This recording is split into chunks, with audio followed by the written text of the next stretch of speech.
This is Vermont Edition. I'm Michaela Lafrac.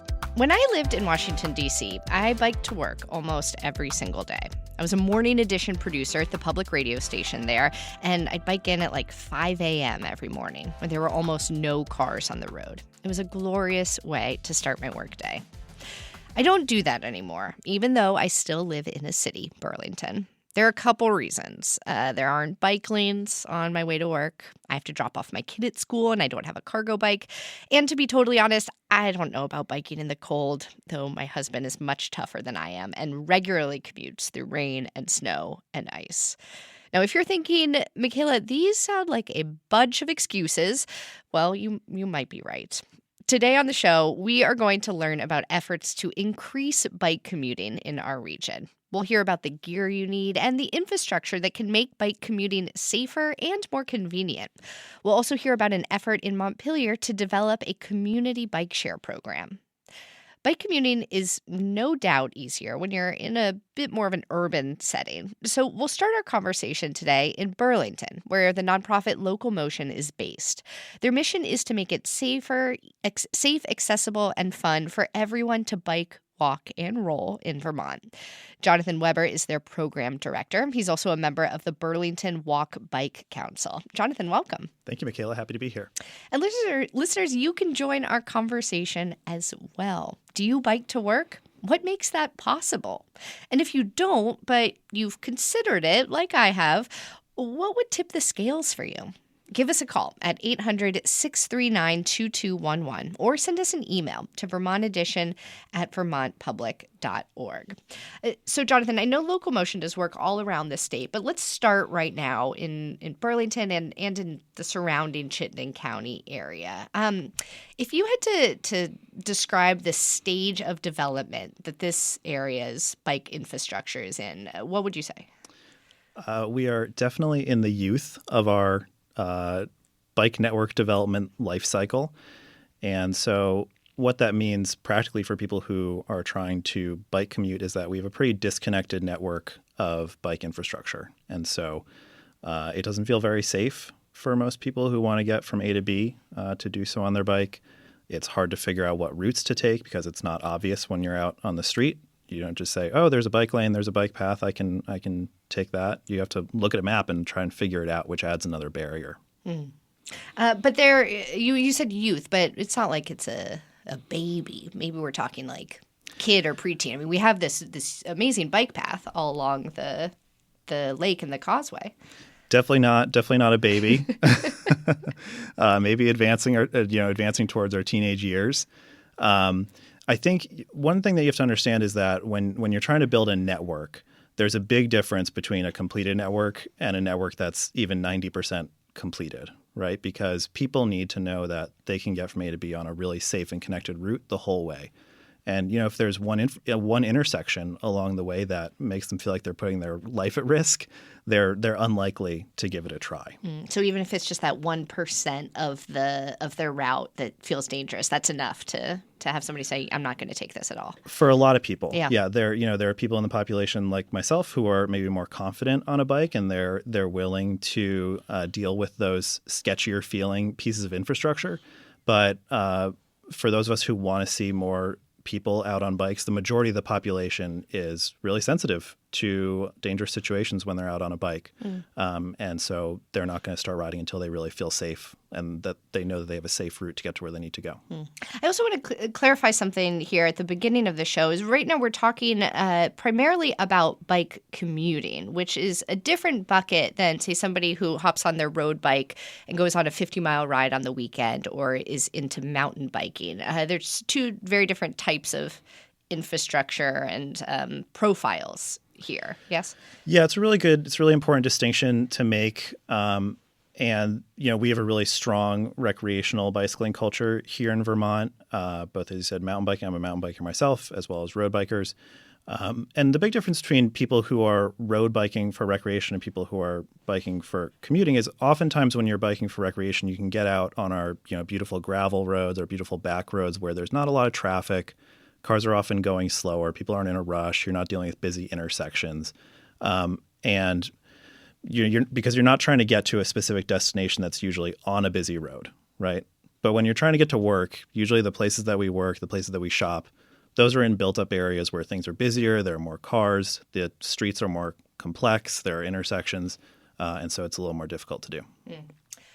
So is there a plan that the local motion or the city or developers are following to try to increase bike infrastructure in the Burlington region? Is there a roadmap? There are so many roadmaps. Oh, no.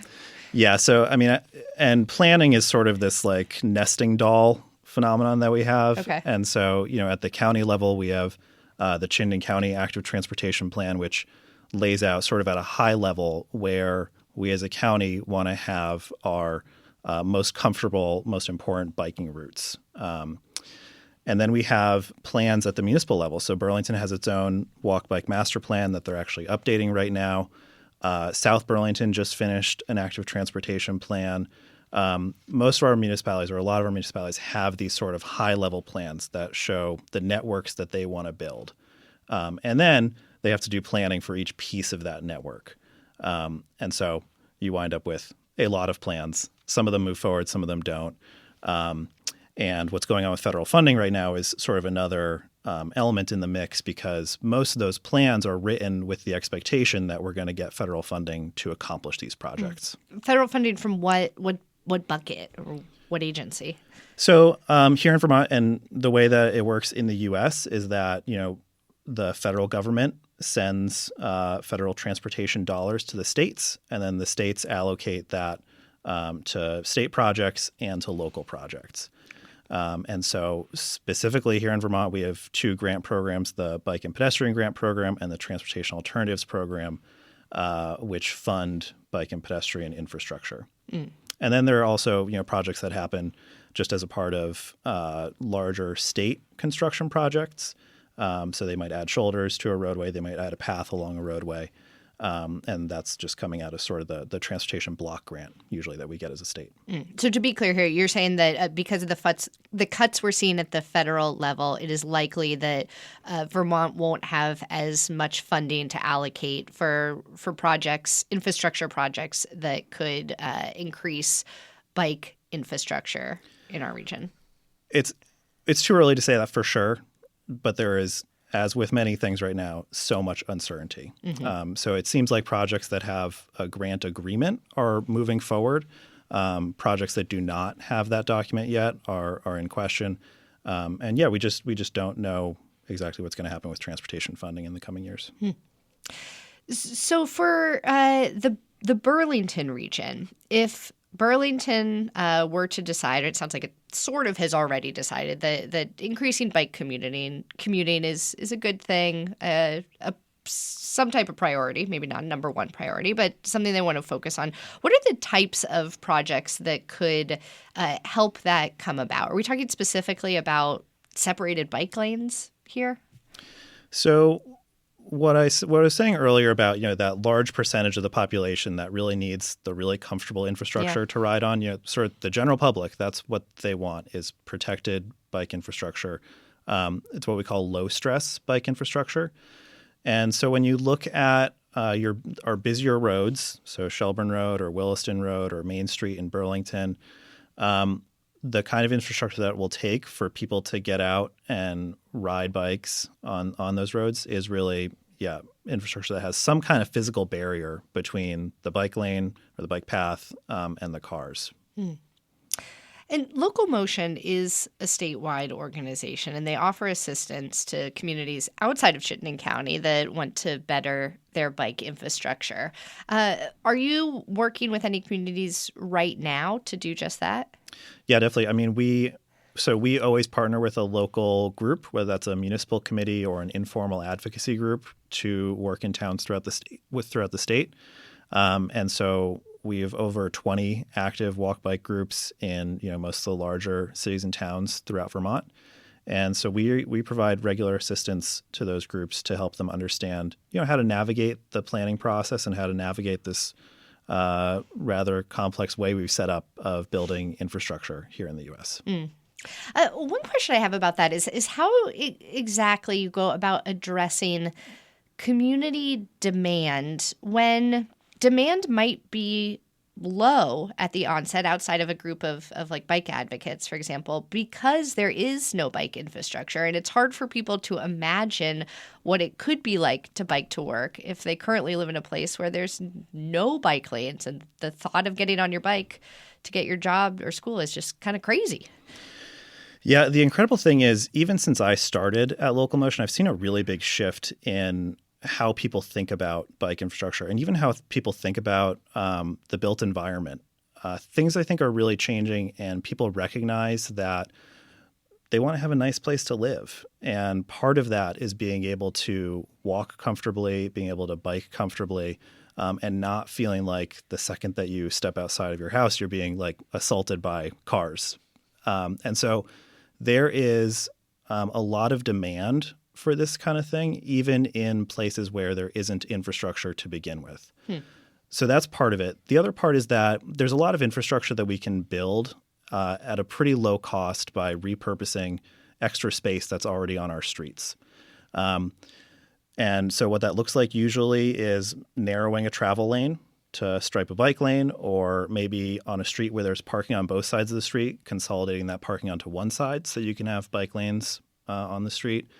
And that's just paint for the most part. So it's a very inexpensive way to do it. And you can start to build more ridership in a community that way through those less expensive projects.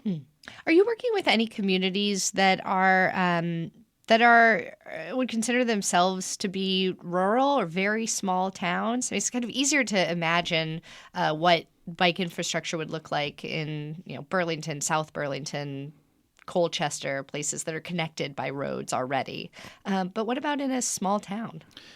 Yeah, totally. I mean, just recently, I was working with some folks in Weybridge, which is a very small community right outside of Middlebury, and they were trying to figure out just how to slow traffic on the key road through Weybridge. And so we assisted them with suggesting what we would call some traffic calming techniques. There wasn't space on this roadway to stripe bike lanes, but there were some things that could be done just to slow traffic to make it a more comfortable place to bike. So that's an example of something we might look at in a rural community. We also, when we're working in rural communities, tend to focus on the village centers. So we did a project in Greensboro a few years back where we helped them really renovate their main street and narrow down the travel lanes, actually restriped some parking, and just made it a much more comfortable place to walk and calmed the speeds of the cars. Well, if you bike to work or school, tell us about your commute. You can call in at 800-639-2211 or email vermontedition@vermontpublic.org. We got an email from Larry in Rutland who says, I'm a longtime bike, walk, bus commuter in Rutland City. I rode or walked a mile to what was the USFS office on North Main Street from 1994 to 2015 and always had to either use the sidewalk or ride up Lincoln Avenue, 1 block to the west, because biking on North Main was too dangerous. It is now safe to ride both of these routes without having to brave the perils of sidewalk travel. Non-bikers seem to think that bike lanes are unsafe, but sidewalks are more dangerous than designated bike lanes. So, Jonathan, it sounds like there have been some improvements to bike infrastructure there in Rutland City, and I'm curious for your thoughts on sidewalk biking. Yeah, Larry brings out a great project in Rutland that VTrans completed this past summer where they installed what is sometimes called a road diet, where you do sort of what I was talking about earlier. You repurpose excess roadway space for bike lanes. So previously, those streets had 4 lanes with cars going in each direction, and it was sort of revised to have 1 through lane in each direction, a center turning lane, and then bike lanes. So that helps to calm traffic speeds. It makes crossings much safer for people walking because they're not trying to navigate 4 lanes of fast-moving traffic. And it creates bike infrastructure. And yeah, when it comes to sidewalk riding, it is generally not as safe as being in the roadway because you're not moving at the speed that people in cars are expecting someone on the sidewalk to be moving.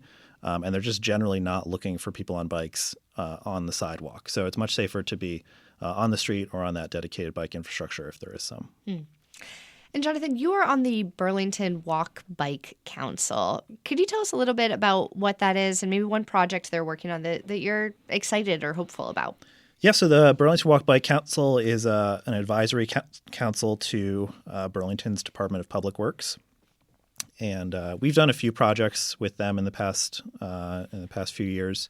One example is we actually partnered with them to evaluate progress on Burlington's Walk Bike Master Plan, sort of look at, okay, what was the plan for how much we would have built by now and how much have we actually built by now? Wait, what'd you find out? Well, it wasn't great. We're a ways behind, but progress had been made. Okay. We'll say that. Good passive voice there. And Burlington, of the places in Vermont, is probably the closest to a good connected bike network. And I will say that is showing up in the number of people that ride in Burlington.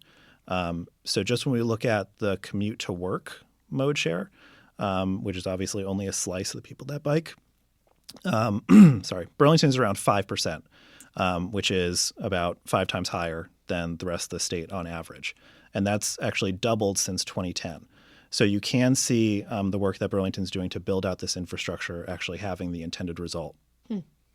Jonathan Weber is the program director for Local Motion, a nonprofit organization that works to make biking safe, accessible, and fun for everyone in Vermont. Jonathan, thank you so much for your time. Thanks, Michaela.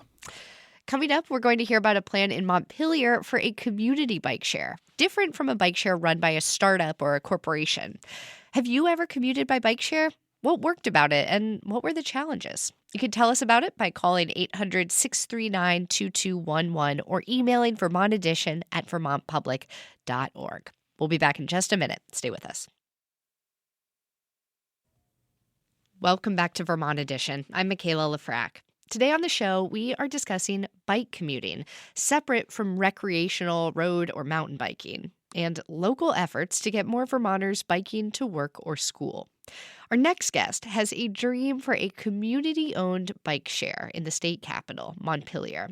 Hanif Nazrali is the community lead for the Capital City Corridor Bike Share Project. He's also a member of the Montpelier Transportation Advisory Committee, which is a group that advises the City Council on transportation infrastructure improvements and policy. Hanif, welcome. Oh, thank you, Michaela. I'm excited to be here. Talk a little bit more about the dream. The big dream. Well, listeners, you can join Hanif and I as we talk about bike commuting. If you've commuted by bike share, we would love to hear about it. What worked about the program and what didn't? Give us a call at 800-639-2211. So, Hanif, before we get to Montpelier, let's talk about probably the most well-known bike share program in Vermont, which was in Burlington. What happened to it? It's a little hard to keep track of, even as a resident. It felt like it kept appearing and disappearing for a while. Yeah, well, I will answer that from a distance because since I live in Montpelier, it's really more what I hear about it. But it has definitely shaped, and motivated me to think differently about bike share.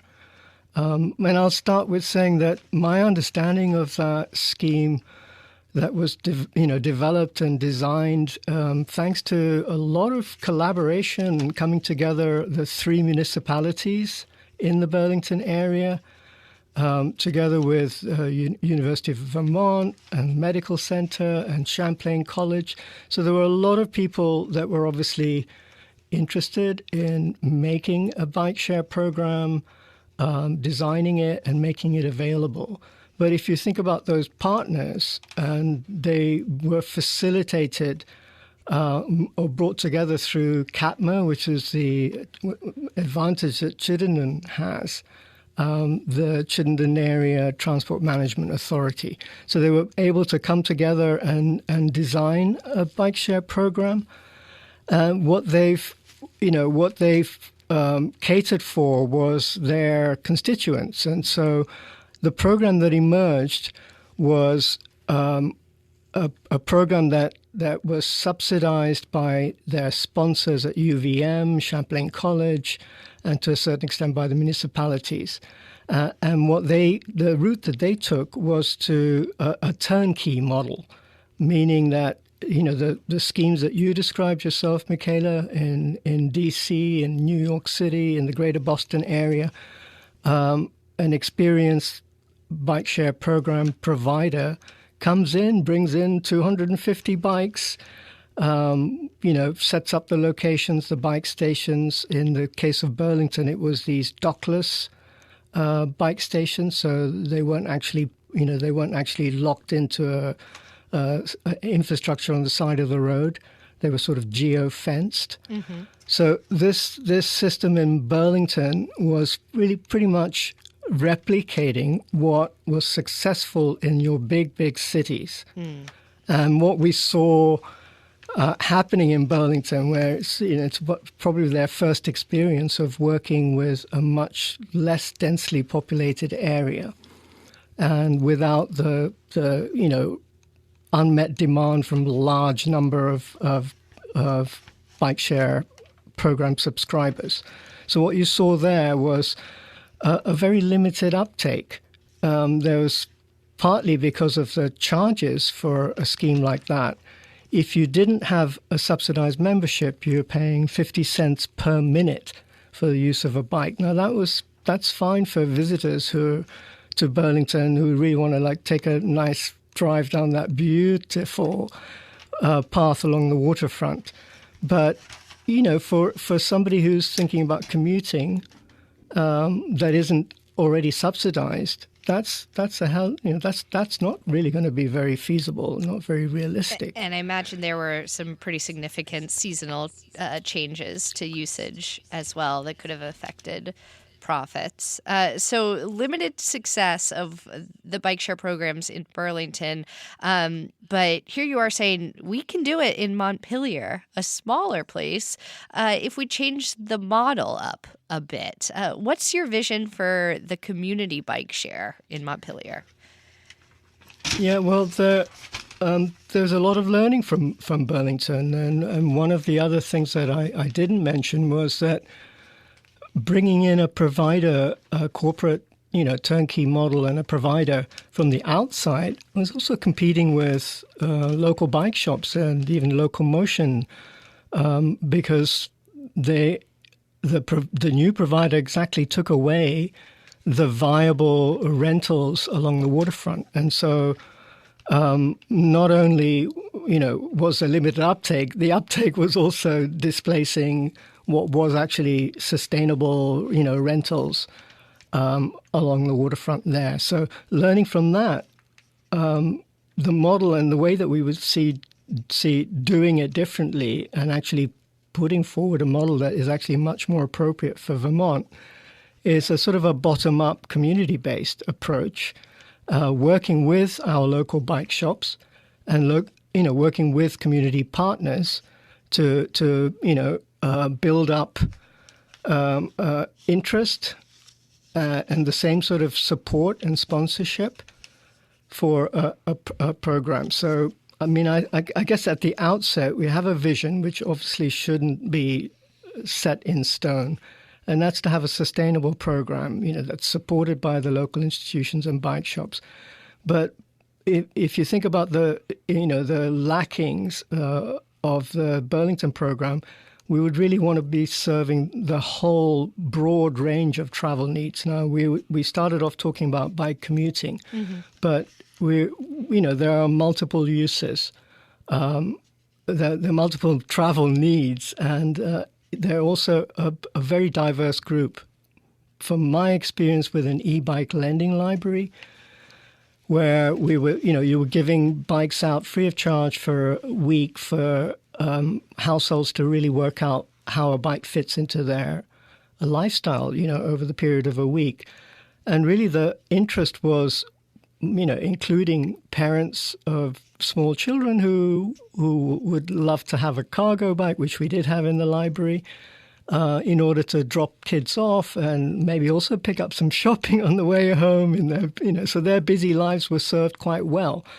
And not everyone can afford a second vehicle, to be able to integrate all of these tasks. So aside from getting to work, it's getting to school or getting your kids to school. Right.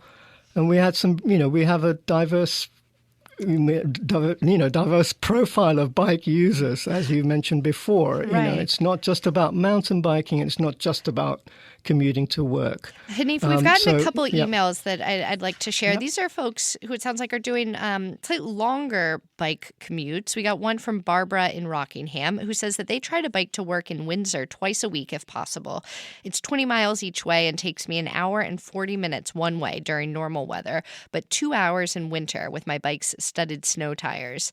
It's mostly a pretty route, and it makes me feel like I'm doing my part in this age of climate change, but it does take a significant chunk of my day. Another email comes from Bonnie in Heinsberg, who says that they bike 20 miles in the summer from Heinsberg to UVM Medical Center in Burlington. They usually take Spear Street, but it's missing a culvert right now and is closed. It's a great mix of gravel and road. They then take the bus back home on the Tri-Valley Transit with the best bus driver ever. You can also tell us about your bike commute, or if you don't bike commute but you've thought about it, tell us what would help tip the scales. You can call in at 800-639-2211 or email vermontedition@vermontpublic.org. Hanif, one big question I have about this community bike share idea that could crop up in Montpelier is where you would get the bikes from. Which bikes would you use? Well, that's one of the things that we would like to be open to is like, what are the types of bikes that are needed? A lot of the big programs in the cities are moving over to e-bikes. So from a standard, smart bike, commuter bike to e-bikes, we were thinking that actually we would need multiple bike types, and we would like to explore having both of those. Having a conventional bike when you're just running along the flats, but we have a lot of hilly terrain in our area, so having an e-bike choice, if that's the route that you would need to take. We're also, having learned from the e-bike lending library, thinking about cargo bikes, so having a little bit more carrying capacity, whether it's for kids or pets or your shopping. So definitely a diversity of bike types would be something, a community bike share that's really oriented towards the travel needs of the community. We would have to consider that. I think, what types of bike infrastructure do you think are most needed in the Montpelier area to increase people's comfort level, getting on a bike and going to work or school, perhaps for the first time? What would make people feel safer? Well, I think Jonathan and Locomotion have really covered that very well. Probably the biggest barrier is that people just aren't comfortable, and certainly not feeling very comfortable with sending their kids to school when they're sharing the road. So protected bike lanes and shared use paths, and generally just having having that sense of safety is really important. And the issues that we have is that do you wait for that to happen? Do you wait for the bike network, which is just emerging in the youthful stage in Burlington? Do you wait for that? Or do you try to up the sort of profile and the critical mass of bikers? Because one of the things I learned when I was visiting cities like Copenhagen, which are real models, is that a critical mass really makes a difference. That drivers change their attitudes when there are more cyclists on the road. So it's that chicken and egg thing, and can we make a leap of faith? And I think the bike share program is trying to tip the balance in favor of having more people and having more visibility for bikers that will actually change the behaviors around the road and actually make people more comfortable. But of course, in parallel to that, we're going to be advocating for a bike network. But to think a little bit around that and to take up the callers that are talking about bike commuting, I mean, I'll say that the bike share program and the experience of bike share programs is really serving the first mile and last mile. And the majority of trips that are made using a bike share program are less than 3 miles, not the 20-mile commute that the braver, more ardent cyclists will do. It's those short trips. And that quote-unquote last mile. Yeah, that last mile. And so a bike share program is really well suited to that, so that if you do take the bus, you get off at the transit center, you may be the commuter that's able to put your bike on the bus for one of the legs of your journey, the return or the outward, but you might just be a user of the link, coming into Montpelier. So when you come from Burlington to Montpelier, you're at the transit center. There's a bike station there. And you can just jump straight onto a bike, and then you could do the 1 to 3 miles that takes you to your workplace or to the service that you've come to the capital city for. So that's the vision. What do you need to get this program off the ground? Is it city council support, funding? What's the next step? Well, funding for the startup is obviously really key. If you're not going to have somebody who already can make the investment with 250 bikes, and if you're taking this bottom-up approach, then definitely funding for startup. And really, when I started out on this like 5 years ago, visioning, and the last 3 years has been grant applications for the startup. And it was starting out with, can we have a grant to do a small-scale pilot?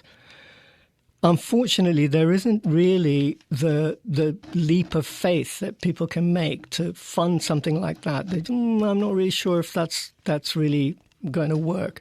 And so sort of multiple applications for startup funding for piloted or phased implementation haven't really been successful. And what I learned from that is that we would need to do a scoping study. And there was the flip side to the disappointments of not getting funding for actually getting straight on to a community-based pilot. The flip side for that is the scoping study made us think about economy of scale and regional collaboration. And so now we're not just thinking capital city, but we're thinking Barrie, we're thinking Berlin, where there's a new town development. And Waterbury was included in our scoping initially. But a lot of the municipalities that we're talking to have really been overwhelmed by two serial floods over the last 2 to 3 years. So it's hard to get our cities on board. Right. There's a lot of barriers still. Yeah, but it sounds like the dream is alive and it's also growing. And we're excited to keep track of it as you continue to do your work there in Montpelier and beyond. Hanif Nasralli is the community lead for the Capital City Corridor Bike Share Project. He's also on the Montpelier Transportation Advisory Committee. Hanif, thank you so much for telling us about this work. You're welcome. Thank you. Well, let's read a couple more emails from folks about their bike commutes. We have Ashley, who says that they grew up with a dedicated bike lane along the side of a long road, including a causeway bridge, and people didn't like using the wide walking and biking path because they like to do road biking. But periodically, Ashley says that they would hear about people being killed along that road. An offset large barrier that can physically stop a car is a very big deal, and a very wide offset where you'd feel comfortable having young kids on a bike is helpful too. We have Martha in Richmond calling in about their bike commute. Martha, you're on the air. Go ahead. Hi, thanks. I was so excited to hear the theme of today's Vermont edition because my family just got an e-cargo bike and we love it. I have 2 young children who love riding on it. But I definitely agree with Ashley's email. Our greatest barrier against using the bike more frequently or for longer distances does have to do with fear of cars. We frequently encounter drivers who are distracted or maybe not educated on the rights that cyclists have on the road, or less frequently, but unfortunately, sometimes drivers can be aggressive towards cyclists. And roads aren't always maintained as well as I would like them to be, so we have to take up a greater amount of space in the road. So, yeah, we love our e-cargo bike. I wish we'd gotten it sooner, and I would love to see infrastructure be developed to increase the safety for cyclists on the road. Martha, what you're saying actually exactly echoes another email we just got from Stephen in Williston, who just moved from the Boston area to Vermont after 5 years of full-time bike commuting. And they picked their house location in Williston based on close access to a bike path so their kids could bike or walk to school safely. The classic reaction from Vermonters to me about bike commuting in the city, they say, was of high danger. But although the city has a lot more cars, those cars are typically going a lot slower and they are stopping frequently at traffic lights. I find here in Vermont, compared to Boston, the cars are traveling a lot faster. And Stephen says that they actually feel more vulnerable here. Well, in just a moment, we are going to be joined by the owner of a bike shop in Barrie who has some tips for biking safely with the infrastructure that we have right now, as well as some ideas for gear to help you get out on your bike and get commuting to work or school. This is Vermont Edition. Stay with us. Welcome back to Vermont Edition. I'm Michaela Lefrak. If you're just joining us, we are talking about local efforts to increase bike commuting in our region. That is, biking not just for fun, but to get to work or school. If you're thinking about it, but you're still on the fence or worried you're not tough enough to brave the winter on a bike, well, there's that old saying, there's no such thing as bad weather, only bad clothes. Here to help us gear up for our bike commutes is Darren Ohl. He's the owner of Vermont Bicycle Shop in Barrie, which he opened up a decade ago. Darren, welcome. Hi, how are you today? Doing well. Thanks so much for joining us. Can you tell us a little bit about Barrie's bike infrastructure? How easy is it for Barrie residents to navigate the city by bike? Well, if you're not afraid of hills, there are ways. I live up one of those very steep hills, and I do ride a bike to work quite often.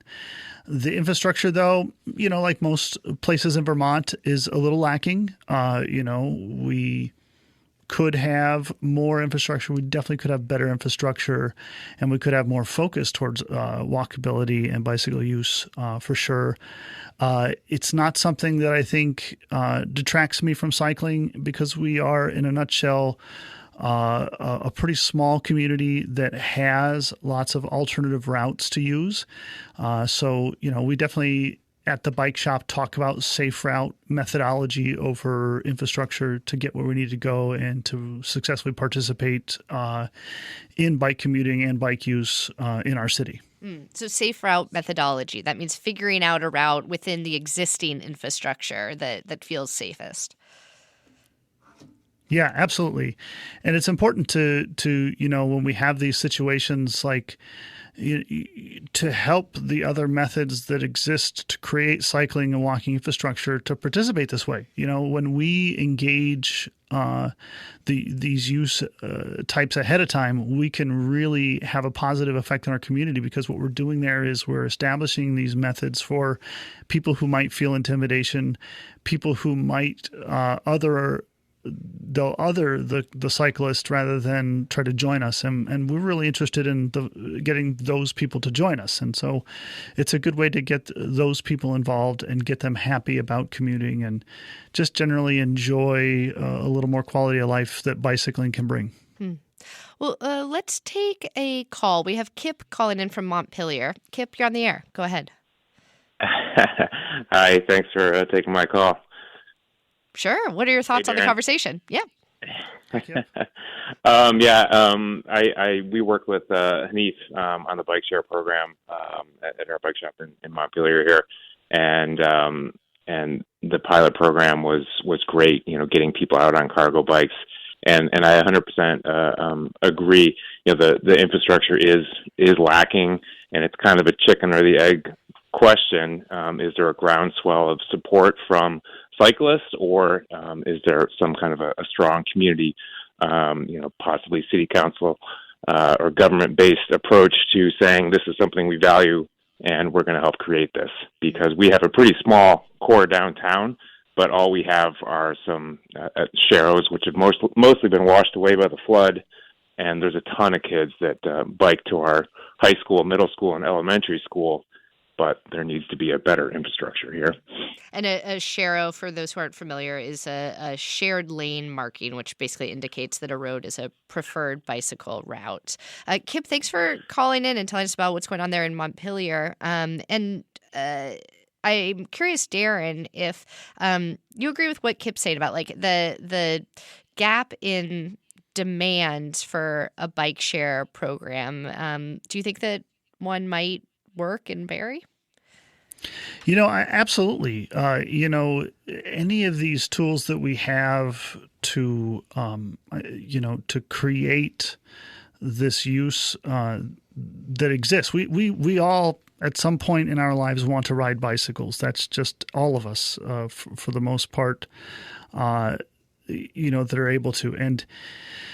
And having that ability to stay on the bicycle is really where we're at as just generally in the country, in the United States. And all of these methodologies are wildly important, and getting to do them is how we create that. And recognizing also, like Kip made a great point, like sharrows, it's not a safe methodology. It's well established that it doesn't work, doesn't create safety for cyclists, and we can do better. I think a part of how we do better is growing the community of cyclists, getting our communities engaged. We lead a bike ride out of our shop once a month that is 30 minutes long. It twists and winds it through the streets in Barrie. We literally just one small hill in that ride. Anybody, even if they haven't ridden a bike for months, can come and join us on that bike ride, and we show them that this is possible. It's easy, and it certainly is, and will lead to a quality of mental health and life that is satisfactory. And engaging people that way is wildly important, I think. And that's when we do that, that's how we get a larger user base. And when we have a larger user base, we get more pressure on folks to create that infrastructure. We have a governor who is an avid cyclist, but not an avid bicycle advocate. And that's something we need to, the more people we have as avid cyclists, the less avid advocacy we need. We can then have some pretty, big changes that way. We got an email from John just now who writes that due to health issues, they've had to retire their dirt, gravel, and road bikes. I now ride a recumbent tricycle, which has saved my sanity. Please keep the physically disadvantaged in your dreams and plans. Well, thanks, John, for writing in and for that important reminder. Darren, I want to talk a little bit with you about safety gear, particularly for bike commuters who might not be wearing the, reflective spandex outfit that you would see on a road cyclist, for example. What's some kind of basic safety gear that you think someone who's biking to work might want to invest in?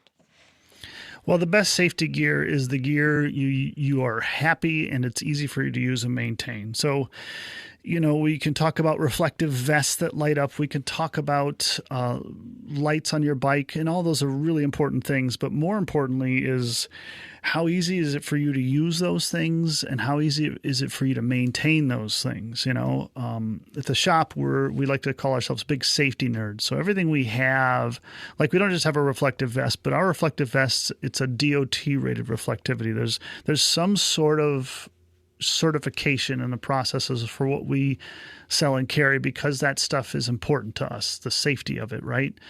And what I've learned from that thought process is we get stuff that's easier to use. We get stuff that is that has a satisfaction to use it. A rechargeable light that has a UL rating for the safety of the battery and the way it shines a light.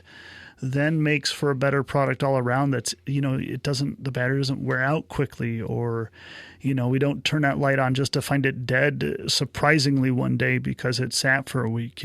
We have to find products like that. And that's what I like to find.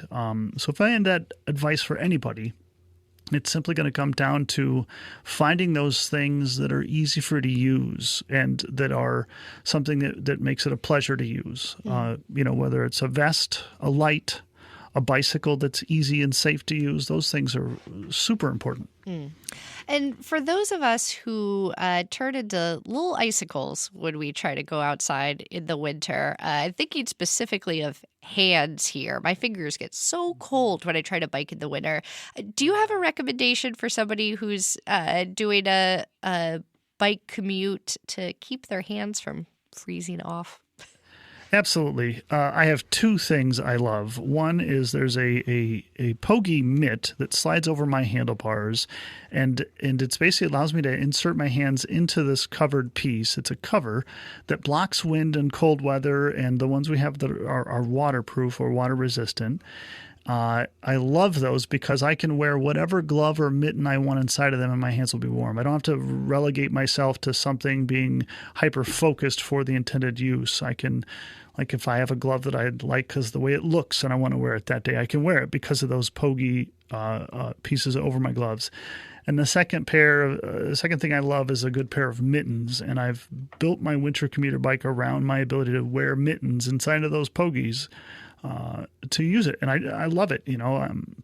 When I wear mittens, my fingers are close together, and that helps keep my hands a lot warmer than if I was wearing gloves. The pogies block a lot of that wind and that cold. And you said it earlier that there's no such thing as bad weather, just bad clothes. It expands. There are ways you can stay very warm on a bicycle. You don't have to rely on complicated things. They can be very simple things like covering the grips, covering the front of the handlebars, and then covering your hands, covering your face, Yeah. Well, we've gotten a couple emails during this segment about bike infrastructure. One is from Mark in Thetford, who writes that they commute to their workplace, Thetford Academy, by bike. They live on top of a hill on a dirt road, so the first and last mile are unsafe when icy. The surface of some of the roads in Thetford are not very well maintained, although the state greatly improved Route 113 and added a shoulder somewhere around 2015. I feel a lot safer after that improvement, Mark writes. A couple years ago, I bought a used e-bike, and while it did not improve my fitness the way the road bike did, I could ride with street clothes. It took me 15 minutes instead of 35. I wasn't sweaty when I arrived, and it was really fun.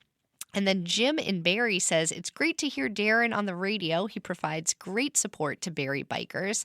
And Jim also notes that there isn't a great way to bike between Barrie and Montpelier, even though the two places are so close together. There's an old rail trail in the area, but no one has come together to create a safe rail trail in the area. But maybe someday. Is that a dream for you as well, Darren? Oh, gosh, yeah. I remember when I saw first saw that there was going to be a bike lane along the corridor through Berlin. I was like, oh, this is going to be amazing. And then, the reality of that bike lane is the infrastructure and the shape of the road, the space allotted for it just isn't there. It's Vermont Department of Transportation, boy, they did their best. It's just not it. The only time I've had significant traffic issues on my bicycle riding in Vermont has been along that road in the bike lane. There are other ways around, and I think Cross Vermont Trail folks are doing some tremendous work that, while it might on the surface appear to be for recreational cyclists, are actually quite functional in the commuting aspect of the rurality of Vermont. I ride my bike up some back roads, up over the hill, and I'm able to connect to that Cross Vermont Trail with the use of a pretty wide shoulder along Highway 2 there, and then get into Montpelier pretty safely. I have another good friend, Barb, who she rides along that Darren, corridor. We have to wrap up. I'm sorry. Yep. We'll have to hear about Barb's trip next time. Darren Ohl is the owner of Vermont Bike Shop in Barrie. Darren, thank you so much for chatting with us today. Thanks for having us. All right, unfortunately, that is all the time that we have for this conversation. It was directed by Aaliyah Papes and produced by our intern, Anna Berg. I'm Michaela Lafrac. Thank you so much for listening, and we will catch up again soon.